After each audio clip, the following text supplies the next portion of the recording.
Hello, and thank you for choosing ProspectX.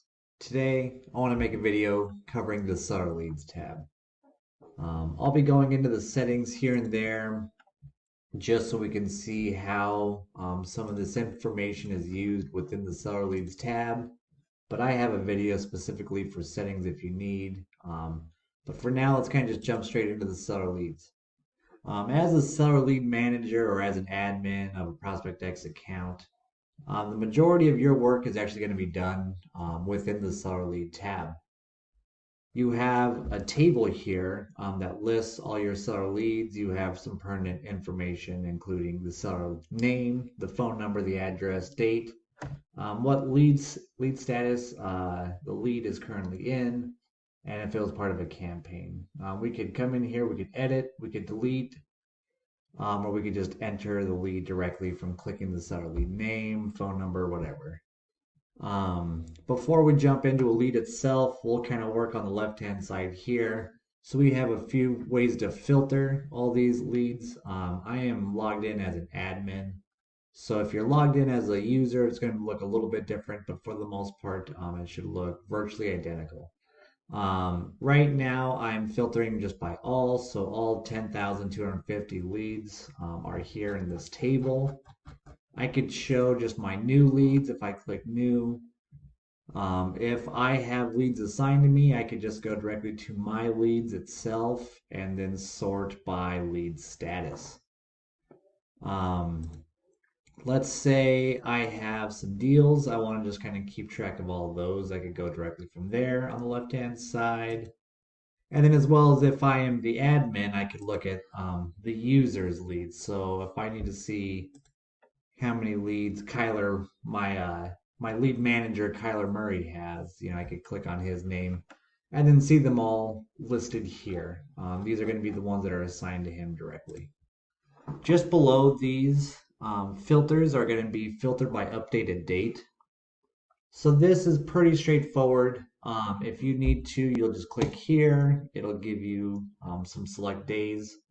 So you're basically saying if I filter by 7+ days, this is going to pull everything that has not been touched in 7+ days. So it's not the ones that have been, it's the ones that have not been touched.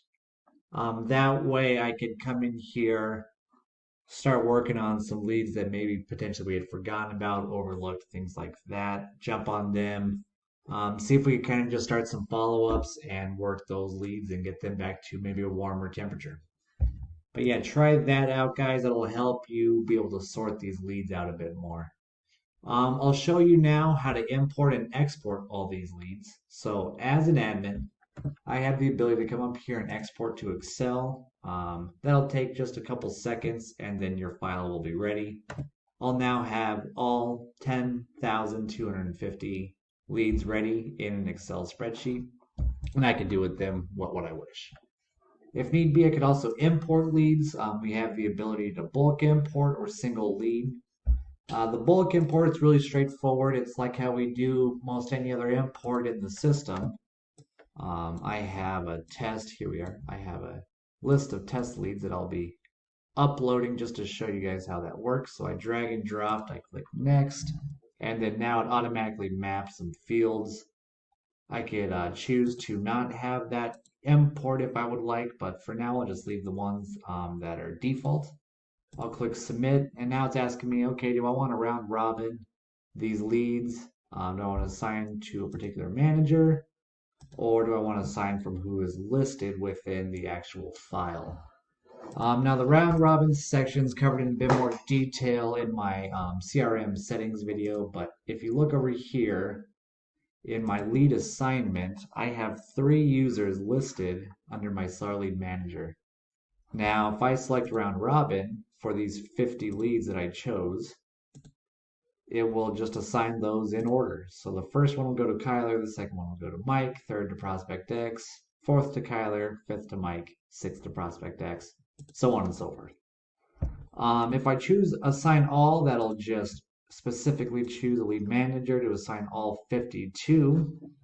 Or if need be, in the file itself, if I had a column that actually had lead the lead manager is listed on there, I could just assign from that as well. As soon as you click submit, that'll go ahead and just submit to your CRM, and you're good to go for 50 new leads. If you need to, like I said, you can always just do a single lead, and you manually enter all this information and click save when you're ready. There's a third way to enter leads into your ProspectX system. This is very common if you have a cold calling team. You provide them with this web form found in the CRM settings, webhook, web form links. They would fill out this form.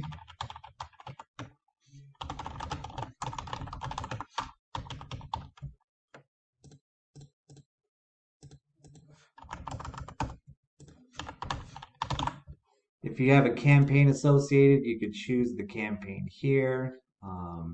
Let's say I just had a random campaign.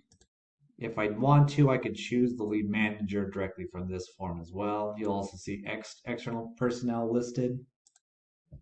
That is if you want to add them in the CRM settings. Let's say you have a cold caller, you want to give them credit when they add a lead.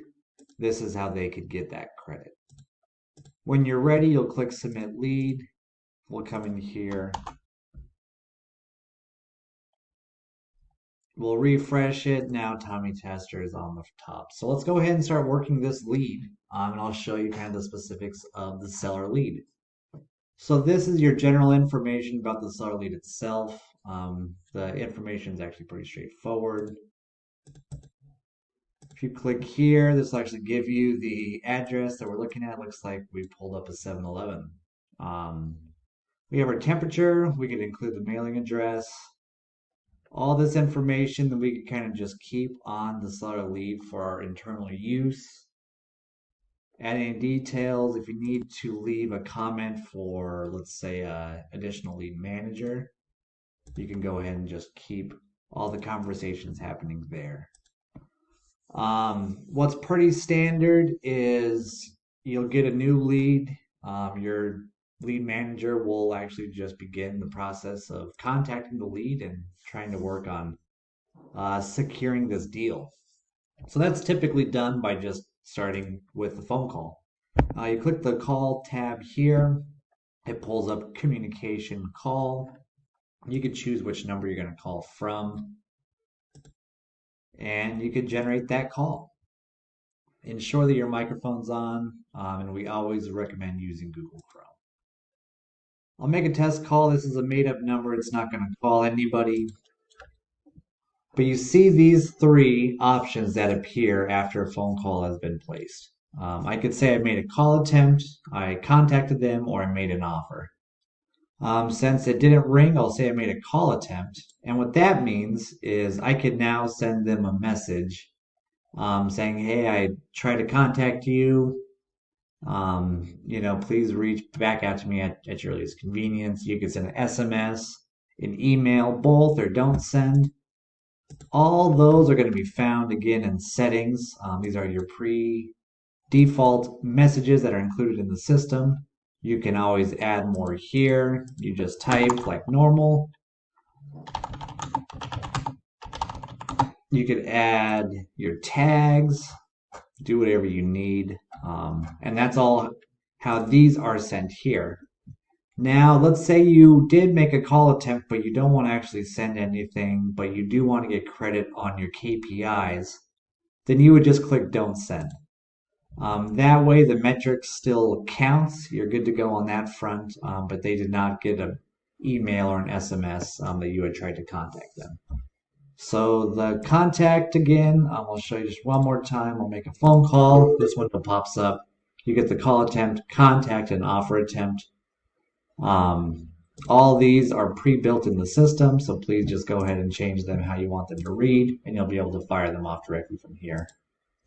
Let's say I was able to get in contact with this seller lead.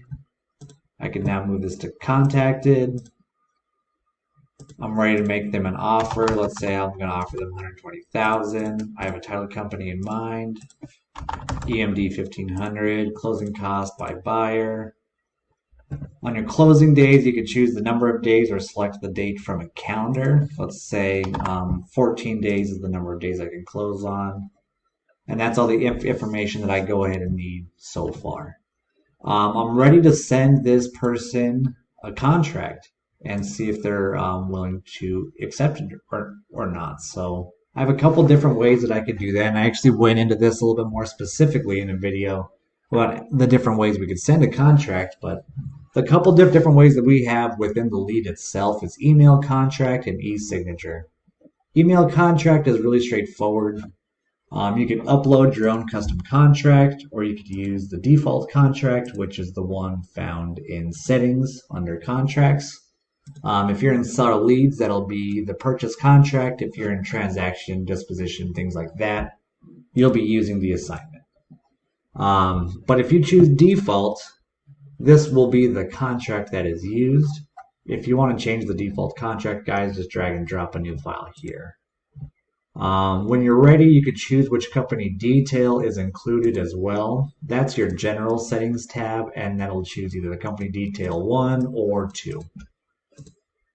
When you're ready, go ahead and send that off, and that'll just send them a physical copy, or sorry, it's actually not physical, it's going to send them an actual file. They could download that physical copy and sign it manually, email back to you after they scan it, and do it that way. But we also have an e-signature pre-built in the system as well. So let's go ahead and do that. It looks very similar to what we just saw in email contract. We have the ability to upload our own again, or just use the default contract.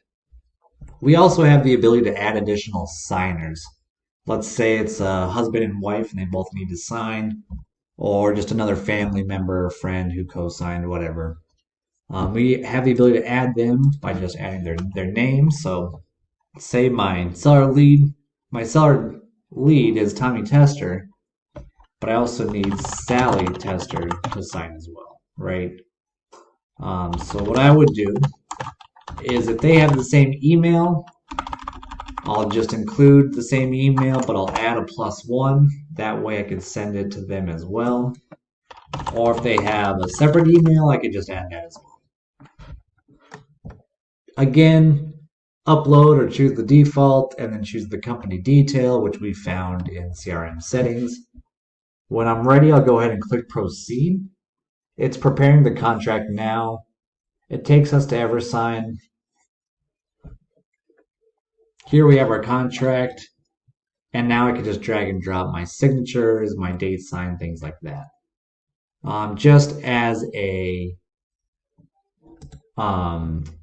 Just to show you how it works, I'll just drag and drop really quick. I drag signature, and then I choose my signer. So I drag signature, and I choose my signer. When I'm ready, I'll click send and get that sent out as well. And we're good to go. Let's say we get that contract signed. Now we are under contract. Perfect, that's great. We can now move this to under contract. What that will do is that will send this lead to transaction. And that'll kind of basically mean, we're in the closing stages now. We're trying to secure this contract. We've agreed to terms. Now we need to complete that actual process in the next section. But before we kind of leave off here, I'll just show you guys just a couple more tricks while we're in the seller lead. Right here, we have a couple different ways to make tasks. I do have another video of the multiple ways we can create tasks. But we could do one here. I just create new task. We could choose a title. We could say call Tommy. Let's say I could assign this to a particular lead manager. It'll auto fill in who the seller lead is if we create this within the seller lead itself. We'll add a description of what we need to talk to Tommy about, add a start date and time, and if need be, we could send an email reminder X amount of minutes before this task begins. If we don't need that, we could always just remove the reminder, and we can create that task as well. I'll create a quick task for you guys just to show you how that looks.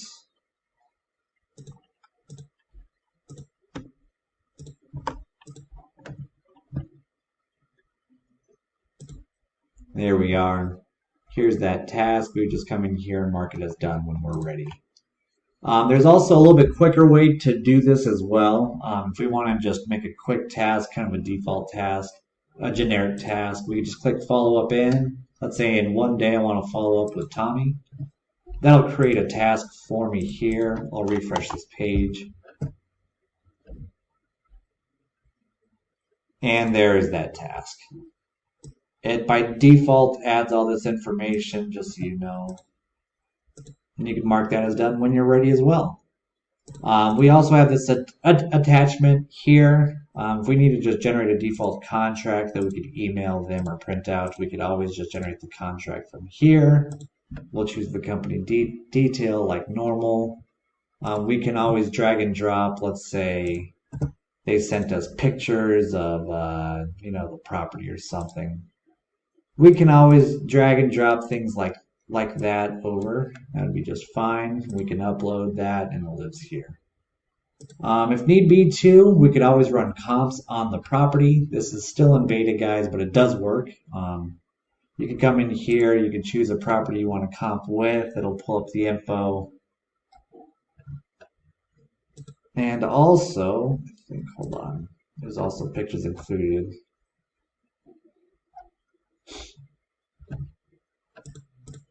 Yeah, so based on the property itself, if I actually pull one that might be a residential property, we're hoping maybe we could get some more information on this rate. But yeah, this is also part of it. We could use these filters here, recent search. You could click in, like I had showed you here, to just kind of get a bit more information about the property itself. You can always get some pictures and things like that. And this was all done within the actual seller lead itself, just on that 4th tab. That pretty much covers it all, guys. Let's move this over to transaction just so we can kind of continue with it in our next video. But we have now kind of placed this into contract. Let's say we actually got this e-signed, and now it's been sent to transaction. We can see what that looks like over there.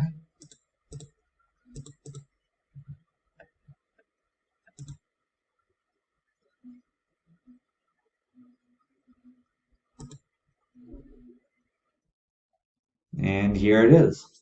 Need be, we could always come back to the seller lead by just clicking the eye as well.